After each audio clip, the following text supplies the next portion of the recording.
thumb MP flexion is first. And that is the flexor pollicis brevis.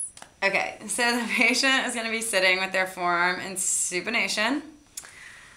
And the therapist is going to stabilize the first metacarpal to prevent any motion at the carpometacarpal joint. And the patient is going to flex the MP joint.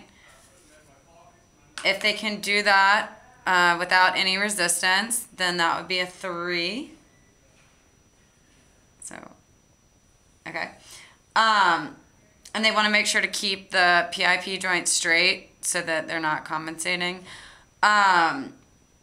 For a 5, the therapist would apply resistance on the proximal phalanx, and if the patient can flex against the resistance, then that would be a 5.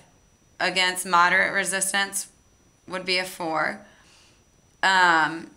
If they can somewhat complete the range of motion, that would be a 2, because gravity is kind of already eliminated in this position. For a 1, you would palpate the flexor pollicis brevis and the thenar eminence.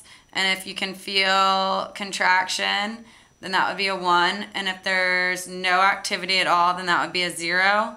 And the substitution here would be the flexion at the PIP joint, which would mean that the flexor pollicis longus was contributing to the flexion of the knuckle.